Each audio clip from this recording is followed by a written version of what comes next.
हरे Krishna. Krishna book chapter number 70। भगवान श्री कृष्ण की दिनचर्या।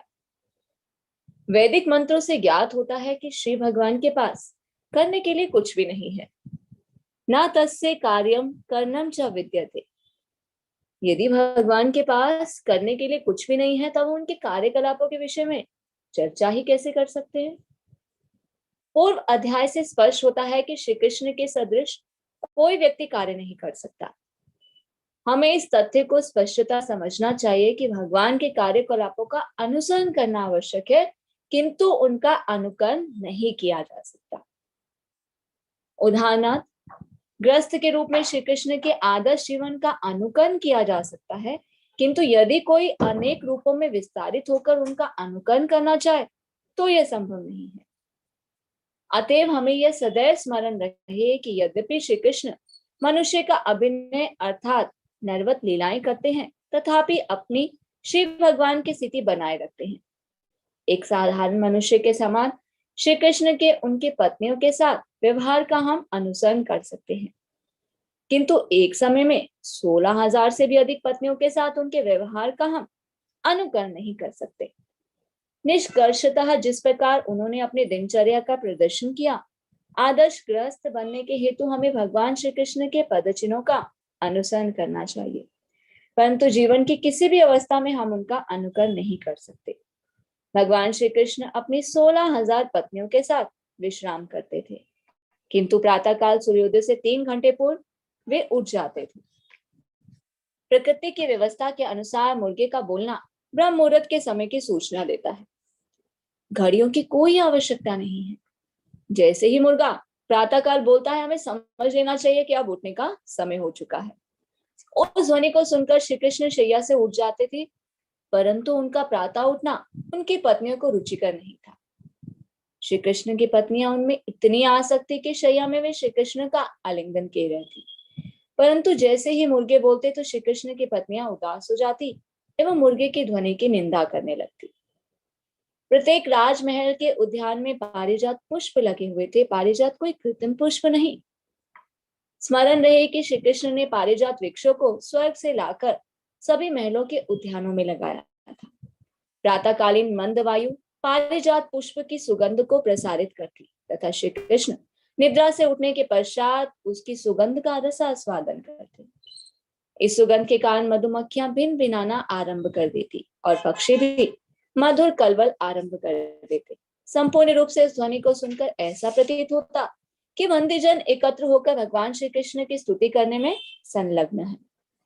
यद्यपि श्री कृष्ण की प्रथम पत्नी श्रीमती रुक्मणी देवी को ज्ञात था कि ब्रह्म मुहूर्त संपूर्ण दिवस का सर्वाधिक शुभ समय है, तथापि ब्रह्म मुहूर्त के आगमन पर वे खिन्न होती, क्योंकि वे श्री कृष्ण के इस संग का त्याग नहीं करना चाहती थी।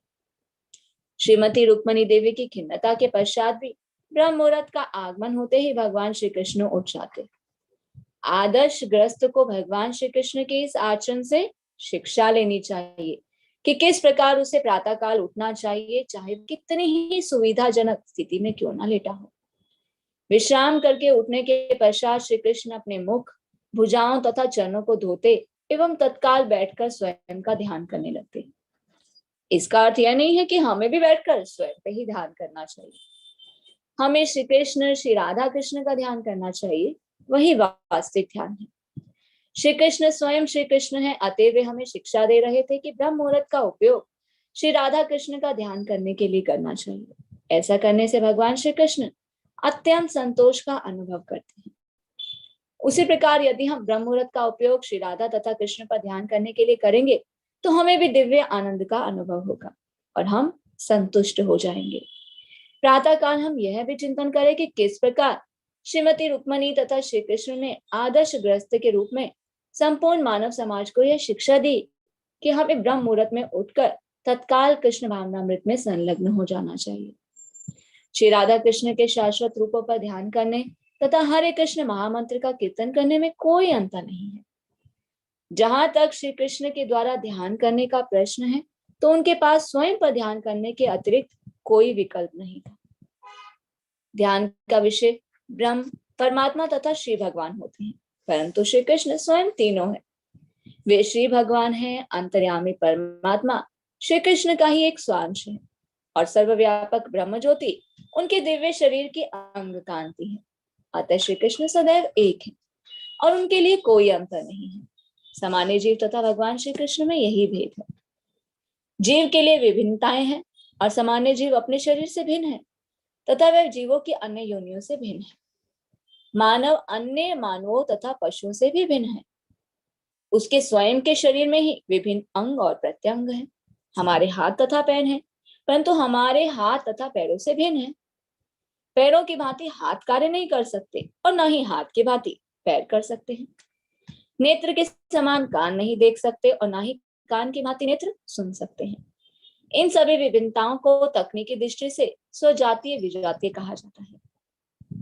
यह शारीरिक सीमा जिससे शरीर का एक भाग दूसरे भाग की भांति कार्य नहीं कर सकता, श्री भगवान में पूर्णतः अनुपस्थित है। उनके शरीर में तथा उनमें कोई अंतर नहीं है। वे पूर्ण रूपेण आध्यात्मिक हैं। अतः उनके शरीर में और उनकी आत्मा में कोई भी भौतिक भेद नहीं है। उसी प्रकार अपने लाखों अवतारों और अंशों से वे भिन्न नहीं है। श्री बलदेव श्री कृष्ण के प्रथम अंश हैं और श्री बलदेव के द्वारा श्री संकर्षण, श्री वासुदेव, श्री प्रद्युम्न एवं श्री अनिरुद्ध के रूपों का विस्तार होता है। श्री संकर्षण से पुनः श्री नारायण का विस्तार होता है और श्री नारायण से श्री संकर्षण, श्री वासुदेव, श्री प्रद्युम्न तथा श्री अनिरुद्ध के द्वितीय चतुर्व्यूह का विस्तार होता है। इसी प्रकार श्री कृष्ण के अगणित विस्तार हैं, परंतु वे सभी एक हैं। श्री कृष्ण के अनेक अवतार हैं, जैसे कि श्री नरसिम्हदेव, वराह, मत्स्य एवं कच्छप अवतार, परंतु श्री कृष्ण के नराकार, द्विभुजी आदि स्वरूप में तथा इन विशाल पशुओं के रूप में अवतारों में कोई भेद नहीं है। ना ही उनके शरीर के विभिन्न अंगों के कार्यों में कोई भेद है। उनके कर कमल चरणों के समान कार्य कर सकते हैं और उनके नेत्र कर्ण के समान कार्य कर सकते हैं और उनकी नासिका, नाक शरीर के अन्य किसी अंग की भांति कार्य कर सकती है। भगवान श्री कृष्ण के द्वारा सुगंधों को ग्रहण करना, भोजन एवं श्रवण करना एक ही है। हम जीव सीमित हैं, अतएव शरीर के विभिन्न अंग का उपयोग विशेष उद्देश्य के लिए ही किया जा सकता है, परंतु श्री कृष्ण के लिए इस प्रकार का कोई भेद नहीं है। ब्रह्म संहिता में कहा गया है, अंगानि यस्य सकलेन्द्रिय वृत्तिमन्ति, कि वे अपने शरीर के एक अंग के कार्य को किसी भी अंग के द्वारा संपादित कर सकते हैं। अतएव श्री कृष्ण एवं उनके व्यक्तित्व के विश्लेषणात्मक अध्ययन से यह निष्कर्ष निकलता है कि वे समग्र रूप से परिपूर्ण हैं। अतएव जब वे ध्यान करते हैं तो वे स्वयं का ही ध्यान करते हैं। साधारण मनुष्य के द्वारा सो अहम ब्रह्म के रूप में किया जाने वाला आत्म ध्यान केवल अनुकरण है। भगवान श्री कृष्ण स्वयं का ध्यान कर सकते हैं क्योंकि वे परिपूर्ण हैं, किंतु हम उनका अनुसरण करते हुए स्वयं का ही ध्यान नहीं कर सकते। हमारा शरीर एक उपाधि है और श्री कृष्ण का शरीर उपाधि नहीं है। श्री कृष्ण का शरीर भी श्री कृष्ण ही है। श्री कृष्ण में किसी भी विजातीय वस्तु का अस्तित्व नहीं है। श्री कृष्ण में जो कुछ है वह श्री कृष्ण ही है। अतः वे परम अविनाशी पूर्ण अस्तित्व अर्थात परम सत्य है। भगवान श्री कृष्ण का अस्तित्व सापेक्ष नहीं है। भगवान श्री कृष्ण के अतिरिक्त प्रत्येक वस्तु सापेक्ष सत्य है, परंतु श्री कृष्ण परम सत्य हैं और अपने अस्तित्व के लिए श्री कृष्ण केवल स्वयं पर निर्भर करते हैं, किंतु हमारा अस्तित्व सापेक्ष है। उदाहरणार्थ, सूर्य, चंद्रमा और विद्युत के प्रकाश होने पर ही हम देखने में समर्थ होते हैं, अतः हमारी दृष्टि सापेक्ष है। सूर्य, चंद्रमा और विद्युत के प्रकाश भी सापेक्ष है और उन्हें प्रकाशित केवल इसीलिए किया जाता है क्योंकि हम उन्हें ऐसे ही देखते हैं। निर्भरता तथा सापेक्षता का अस्तित्व श्री कृष्ण में नहीं है। उनके कार्यकलाप किसी की भी प्रशंसा पर निर्भर नहीं करते, ना ही वे किसी अन्य की सहायता पर निर्भर करते हैं। वे सीमित काल एवं देश के अस्तित्व से परे हैं। वे काल तथा देश से अतीत हैं, अतएव उनको सीमित कार्यकलापों वाली माया के भ्रम से ढका नहीं जा सकता। वैदिक साहित्य से हमें ज्ञात होता है कि श्री भगवान में विविध शक्तियां विद्यमान हैं और सभी शक्तियों का उद्गम उन्हीं से हुआ है। अतएव उनमें और उनकी शक्तियों में कोई अंतर नहीं है। यद्यपि कुछ दार्शनिक कहते हैं कि जब श्री कृष्ण प्रकट होते हैं तो वे भौतिक शरीर धारण करते हैं, परंतु यदि हम यह स्वीकार भी कर लें कि इस भौतिक जगत में प्रकट होने पर वे भौतिक शरीर को ग्रहण करते हैं, तो भी यह निष्कर्ष निकाला जाना चाहिए कि भौतिक शक्ति उनसे भिन्न नहीं है। इसलिए भगवान का शरीर भौतिक दृष्टिकोण से कार्य नहीं करता। अतः भगवद गीता में कहा गया है कि श्री भगवान अपनी अंतरंगा शक्ति आत्म माया के द्वारा प्रकट होते हैं। श्री कृष्ण को परम ब्रह्म कहा गया है क्योंकि वे सृष्टि के कारण हैं, पालन के कारण है और संहार के भी कारण है। श्री ब्रह्मा जी, श्री विष्णु जी और श्री शिव जी इन भौतिक गुणों के विभिन्न विस्तार हैं।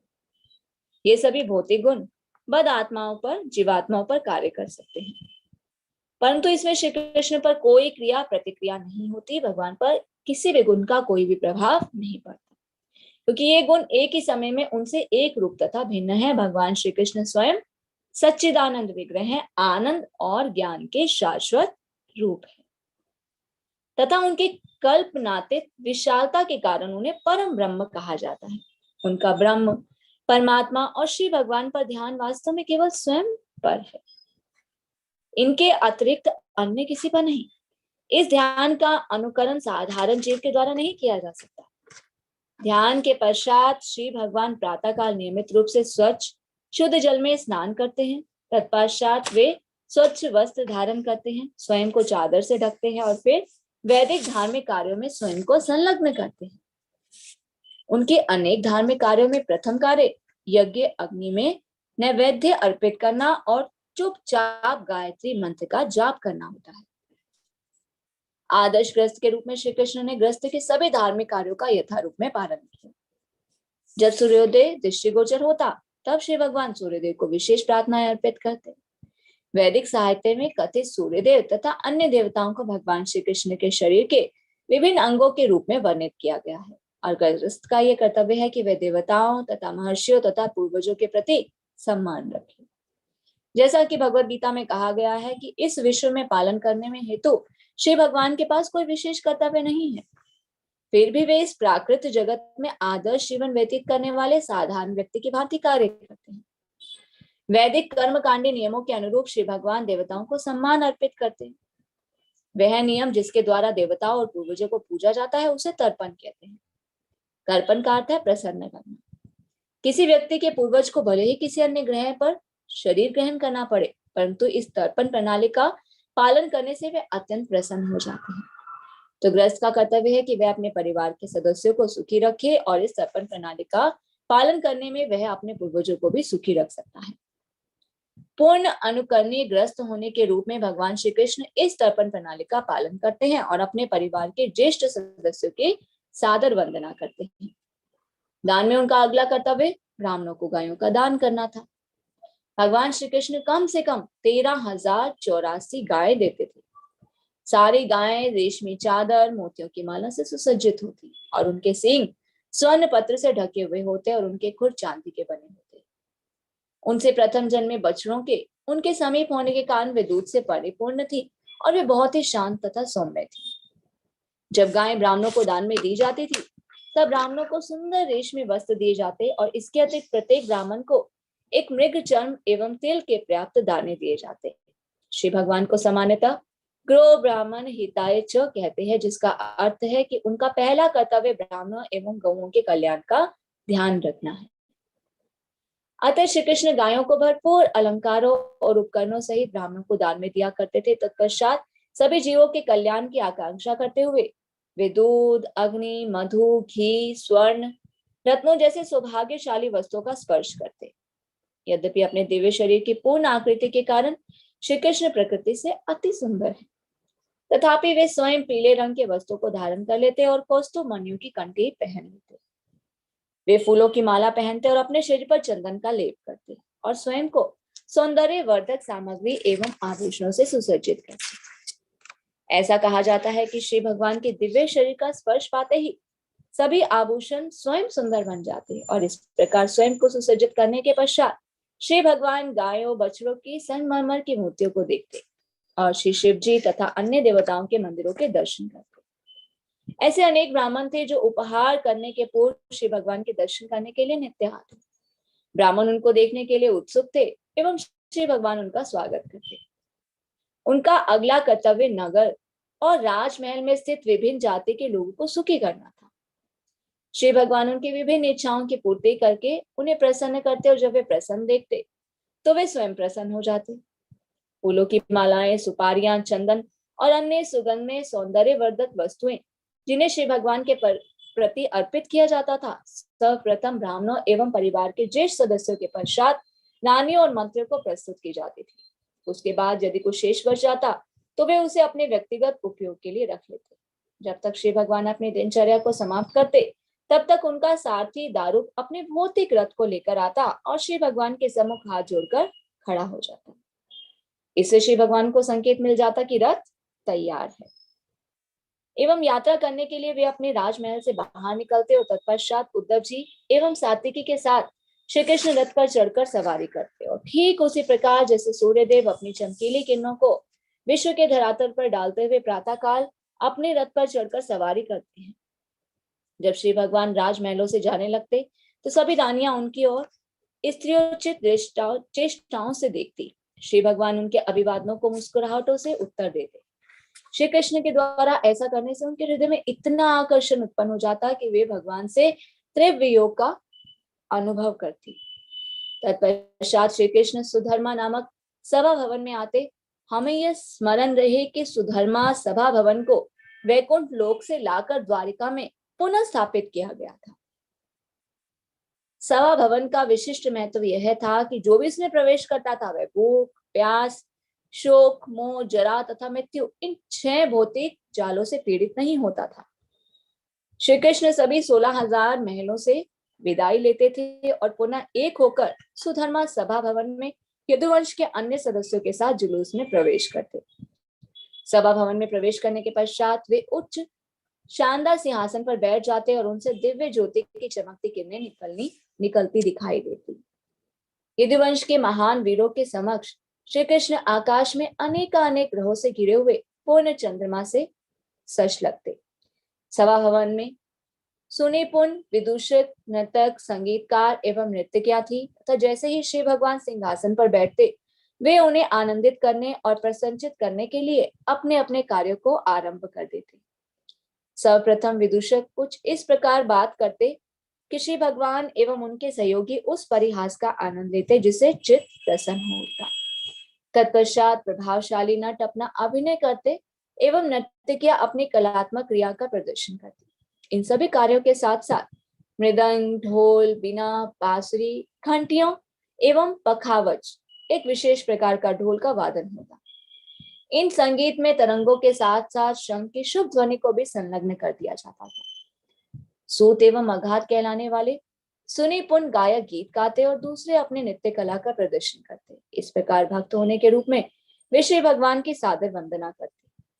कभी कभी सभा में उपस्थित सुशिक्षित ब्राह्मण वैदिक मंत्रों का उच्चारण करते एवं दर्शकों को अपने ज्ञान के अनुसार उन्हें समझाते तथा कभी कभी सुप्रसिद्ध महाराजाओं की गतिविधियों के प्राचीन ऐतिहासिक वर्णन का पाठ करते। श्री भगवान तथा उनके सहयोगी उन्हें सुनकर अत्यंत प्रसन्न होते। एक समय की बात है, एक अज्ञात व्यक्ति सभा भवन के प्रवेश द्वार पर पहुंचा तथा श्री कृष्ण की अनुमति से द्वारपाल ने उसे सभा में प्रवेश दिया। द्वारपाल को आदेश दिया गया कि वह उस व्यक्ति को श्री भगवान के सम्मुख प्रस्तुत करे। तत्पश्चात वह व्यक्ति प्रकट हुआ और हाथ जोड़कर उसने श्री भगवान की सादर वंदना की। एक बार ऐसा हुआ था कि जब राजा जरासंध अन्य सभी राज्यों पर विजयी हुए थे तब अनेक राजाओं ने जरासंध के सम्मुख सिर नहीं झुकाया था। फलस्वरूप सभी राजाओं को बंदी बना लिया गया था। जो व्यक्ति द्वारपाल द्वारा श्री कृष्ण के सामने लाया गया था वह इन राजाओं का प्रतिनिधि था और श्री कृष्ण के सम्मुख प्रस्तुत होने के पश्चात वह व्यक्ति इस प्रकार स्थिति की सूचना देने लगा। प्रिय भगवान, आप दिव्य आनंद तथा ज्ञान के शाश्वत रूप हैं। आप इस विश्व के किसी भी मायावादी की मानसिक कल्पना तथा वाचिक वर्णन की पहुंच से परे हैं। आपकी कीर्ति के एक छोटे से अंश को वे ही व्यक्ति समझ सकते हैं जो आपके चरण कमलों में पूर्णतः समर्पित हैं और आपकी कृपा से केवल ऐसे व्यक्ति ही सभी भौतिक लालसाओं से मुक्त हो जाते हैं। मेरे प्रिय भगवान, मैं उन समर्पित आत्माओं में से नहीं हूं। मैं अभी भी इस भौतिक अस्तित्व के भ्रम एवं द्वंद्व के अधीन हूं। अतः मैं आपके चरण कमलों की शरण लेने के हेतु आया हूं क्योंकि मैं जन्म तथा मृत्यु के चक्र से भयभीत हूँ। प्रिय भगवान, मेरा विचार है कि मेरे समान ऐसे अनेक जीव हैं जो शाश्वत रूप से सकाम कर्मों एवं उनके फलों में संलग्न हैं। वे भक्ति करके आपके उपदेशों का पालन करने में प्रवृत्त नहीं है। यद्यपि हृदय के लिए वह बहुत ही संतोषजनक और व्यक्ति के अस्तित्व के लिए अत्यंत शुभ होता है। इसके अतिरिक्त वे कृष्ण भावना भावित जीवन के मार्ग के विरुद्ध है तथा तीनों लोकों में भौतिक जगत की भ्रामक स्थिति शक्ति के अधीन भटक रहे हैं। प्रिय भगवान, आपकी कृपा एवं आपके शक्तिशाली कार्यों का मूल्यांकन कौन कर सकता है? शाश्वत काल की अलंघ्य शक्ति के रूप में आप सदैव विद्यमान हैं एवं उन भौतिकतावादियों की अश्रांत कामनाओं को निष्फल करने में संलग्न है, जो इस प्रकार पुनः पुनः दिग्भ्रमित एवं निराश हो जाते हैं। अतएव शाश्वत काल स्वरूप मैं आपकी वंदना करता हूँ। मेरे प्रिय भगवान, आप सभी विश्वों के स्वामी हैं और आपने स्वयं को अपने स्वयंश श्री बलराम जी के साथ अवतरित किया है। ऐसा कहा जाता है कि इस अवतार में आपके आविर्भाव का लक्ष्य भक्तों की रक्षा करना और दुष्टों का विनाश करना है। इन परिस्थितियों के पश्चात भी ये कैसे संभव है कि जरासंध जैसे बदमाश दुष्ट आपके अधिकार के विरुद्ध हमें ऐसी दुखद स्थिति में डाल सकते हैं? हम इस परिस्थिति से किम कर्तव्य विमूढ़ हो गए हैं और समझ नहीं पा रहे हैं कि ये कैसे संभव है। हो सकता है कि हमारे पूर्व दुष्कर्मों के कारण हमें कष्ट देने के लिए जरासंध को नियुक्त किया गया, किंतु प्रामाणिक धर्म ग्रंथों से हमने सुना है कि जो व्यक्ति आपके चरण कमलों के प्रति समर्पित हो जाता है, वह व्यक्ति तुरंत ही पाप पूर्ण जीवन के फलों से उन्मुक्त हो जाता है। आपकी शरण में हम सबको पूरे मन से समर्पित करने के लिए सभी कैदी राजाओं द्वारा मुझे नियुक्त किया गया है और हम आशा करते हैं कि श्रीमान अब हमें पूर्ण संरक्षण देंगे। हम अपने जीवन के वास्तविक निष्कर्ष पर पहुंच गए हैं। हमारी राजसी स्थितियां और कुछ नहीं बल्कि हमारे पूर्व पुण्य कर्मों का पुरस्कार मात्र है। ठीक उसी प्रकार जैसे जरासंध द्वारा हमारा कैद किया जाना हमारे पूर्व पाप पूर्ण कर्मों का परिणाम है। हमने अब अनुभव कर लिया है कि हमारे पुण्य और पाप कर्मों के परिणाम स्वरूप प्रतिक्रियाएं अस्थायी हैं और हम इस बद्ध जीवन में कभी भी प्रसन्न नहीं हो सकते। ये भौतिक शरीर हमें भौतिक गुणों के अनुसार प्रदान किया गया है। इसके कारण हम अत्यंत उद्विग्न रहते हैं।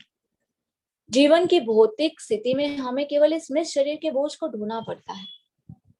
अतः सकाम कर्मों के परिणाम स्वरूप हम इन शरीरों में भार ढोने वाले पशु बनने के लिए बाध्य किए गए हैं और बद्ध जीवन के द्वारा बाध्य किए जाने पर हमने कृष्ण भावनामृत के सुखी जीवन को त्याग दिया है। अब हमें अनुभव हुआ है कि हम सबसे अधिक मूर्ख हैं और अपनी अज्ञानता के कारण इस भौतिक प्रतिक्रियाओं के जाल में फंस गए हैं। अतः हम आपके चरण कमलों की शरण में आए हैं, जो फलदायक कार्यकलापों के परिणामों को तुरंत ही उन्मूलित कर सकती है और हमें भौतिक सुख एवं दुख के दोषों से मुक्त कर सकती है। प्रिय भगवान, क्योंकि अब हम आपके चरण कमलों में समर्पित आत्माएं हैं, अतएव जरासंध के रूप में उद्गित हमारे सकाम कर्मों के बंधनों से अब आप हमें मुक्त कर सकते हैं।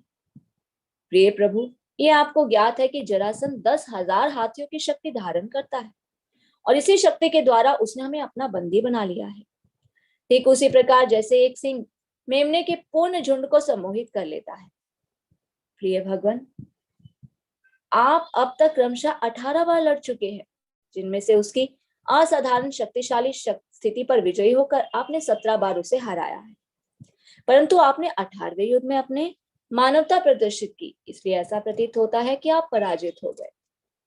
प्रिय प्रभु, हम पूर्ण रूपेण जानते हैं कि जरासंध आपको कभी भी नहीं हरा सकता, क्योंकि आपकी शक्ति, क्षमता, संपत्ति और अधिकार सभी अनंत है। कोई भी व्यक्ति तुलना में ना तो आपके समान है, ना ही आपसे बढ़कर हो सकता है। 18वें युद्ध में जरासंध के द्वारा आपकी पराजय की प्रतीति मानवता का एक प्रदर्शन मात्र है। दुर्भाग्यवश मूर्ख जरासंध आपके चातुर्य को नहीं समझ पाया और तब से वह अपनी भौतिक शक्ति और प्रतिष्ठा पर गर्व करता है, विशेष रूप से यह जानते हुए कि आपके भक्त होने से हम आपके प्रभुत्व के अधीन हैं। उसने हमें पकड़कर बंदी बना लिया है। अब मैंने अपनी दुखद स्थिति का वर्णन कर दिया है। अब श्रीमान निर्णय लेकर अपनी इच्छा अनुसार कार्य कर सकते हैं और सभी बंदी राजाओं का प्रतिनिधि होने की वजह से मैंने अपने शब्दों को श्रीमान के प्रति समर्पित कर दिया है, अपनी प्रार्थनाओं को आपके समक्ष प्रस्तुत कर दिया है और सभी राजा आपके दर्शन करने के हेतु बहुत आतुर हैं। जिसे व्यक्तिगत रूप से वे स्वयं को आपके चरण कमलों में समर्पित कर सके। प्रिय भगवान, उन पर कृपा कीजिए एवं उनके भले के लिए कार्य कीजिए। जिस समय बंदी राजाओं का प्रतिनिधि श्री भगवान के सम्मुख निवेदन कर रहा था, उसी समय देवर्षि नारद जी भी वहां पहुंच गए। चूंकि वे एक महान ऋषि थे, अतएव उनके केश स्वर्ण के समान चमक रहे थे। और जब उन्होंने सभा भवन में प्रवेश किया, तब ऐसा प्रतीत हुआ कि सूर्यदेव व्यक्तिगत रूप से सभा के बीच उपस्थित है। भगवान श्री कृष्ण श्री ब्रह्मा जी और शिव जी के लिए भी पूजनीय गुरु हैं। तो भी जैसे ही श्री कृष्ण ने देखा कि देवर्षि नारद मुनि पधारे हैं, तो वे देवर्षि का स्वागत करने के लिए और झुककर सादर वंदना करने के लिए अपने मंत्रियों एवं सचिवों के साथ तुरंत उठ खड़े हुए। देवर्षि नारद मुनि एक सुखद स्थान पर विराजमान हुए और श्री भगवान ने संत पुरुष की आवभगत के नियमानुसार सभी प्रकार से उनकी उपासना की। नारद जी को संतुष्ट करने का प्रयत्न करते हुए उन्होंने अपनी मधुर तथा स्वाभाविक ध्वनि में निम्नलिखित वचन कहे। हे प्रिय देवर्षि, अब मैं सोचता हूं कि तीनों लोकों में सब कुछ ठीक है। आप इस ब्रह्मांड के उच्च, मध्य एवं निम्न लोकों में भ्रमण करने के लिए पूर्ण रूपेण सुयोग्य हैं। सौभाग्य से जब हमारा आपसे मिलन होता है, तब आपके द्वारा हम तीनों लोकों के विषय में जानकारी प्राप्त कर सकते हैं। परमेश्वर के इस विराट जगत में ऐसा कुछ नहीं है जो आपके ज्ञान से परे हो। आप सब कुछ जानते हैं, अतः मैं आपसे प्रश्न पूछता हूँ, क्या पांडवों में सभी कुछ यथावत चल रहा है? एवं महाराज युधिष्ठिर की वर्तमान में क्या योजना है? क्या कृपा करके मुझे बताएंगे कि वर्तमान में वे क्या करना चाहते हैं? देवर्षि नारद मुनि ने इस प्रकार कहा, मेरे प्रभु, आपने परम ईश्वर द्वारा निर्मित इस विराट जगत के विषय में कहा है, परंतु मुझे ज्ञात है कि आप ही सर्वव्यापक सृष्टा हैं। आपकी शक्तियां इतनी विस्तृत तथा अचिंत्य हैं कि इस विशेष ब्रह्मांड के स्वामी श्री ब्रह्मा जैसे महान पुरुष भी आपकी अचिंत्य शक्ति को नहीं माप सकते। प्रिय भगवान, अपनी अचिंत्य शक्ति के द्वारा आप परम आत्मा के रूप में प्रत्येक जीव के हृदय में विराजमान हैं। ठीक उसी प्रकार जैसे प्रत्येक जीव में अग्नि विद्यमान है, परंतु प्रत्यक्ष रूप से कोई उसे देख नहीं सकता। जीवन की बद्धावस्था में प्रत्येक जीवात्मा भौतिक प्रकृति के 3 गुणों के अधिकार क्षेत्र में है। तथापि अपने भौतिक नेत्रों से वे हर जगह आपकी उपस्थिति को देखने में असमर्थ है। फिर भी आपकी कृपा से मैंने अनेक बार आपकी अचिंत्य शक्ति की क्रियाओं को देखा है। अज्ञात नहीं है तो मुझे आपकी जिज्ञासा पर तनिक भी आश्चर्य नहीं हुआ। प्रिय प्रभु, आप अचिंत्य शक्तियों के द्वारा विराट जगत की सृष्टि करते हैं, उसकी रक्षा करते हैं और फिर उसका विनाश कर देते हैं। ऐसा आपकी अचिंत्य शक्ति के बल से ही होता है। यद्यपि यह भौतिक जगत वैकुंठ जगत का छाया निरूपण है, तथापि वह वास्तविक प्रतीत होता है। कोई समझ नहीं पाता कि आप भविष्य में क्या करने वाले हैं। आपकी दिव्य इंद्रियातीत स्थिति सबके लिए सदैव अचिंत्य है। जहां तक मेरी बात है, मैं आपकी सादर वंदना अनेकों अनेकों बार कर सकता हूँ। ज्ञान की शारीरिक धारणा में प्रत्येक व्यक्ति भौतिक इच्छाओं से प्रेरित होता है, अतः प्रत्येक व्यक्ति जन्म तथा मृत्यु के चक्र में एक के बाद एक नवीन भौतिक शरीर धारण करता है। अस्तित्व की ऐसी धारणा में लीन होकर व्यक्ति यह नहीं जानता कि भौतिक शरीर के इस बंधन से किस प्रकार छुटकारा पाया जा सकता है। अपनी अहेतु की कृपा से हे भगवान, आप अपनी विभिन्न दिव्य लीलाओं का प्रदर्शन करने के लिए अवतरित होते हैं, जो प्रदीप एवं महिमा मंडित है।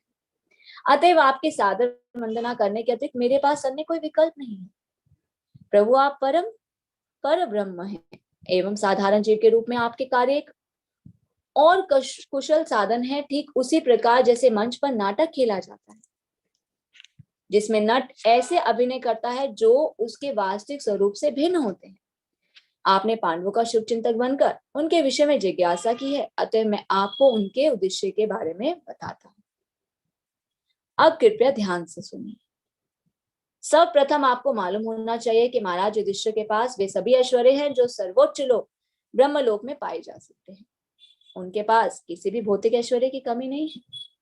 तो भी वे राजसूय यज्ञ का संपादन केवल इसलिए कर रहे हैं कि वे आपका संग प्राप्त करके आपको प्रसन्न कर सके।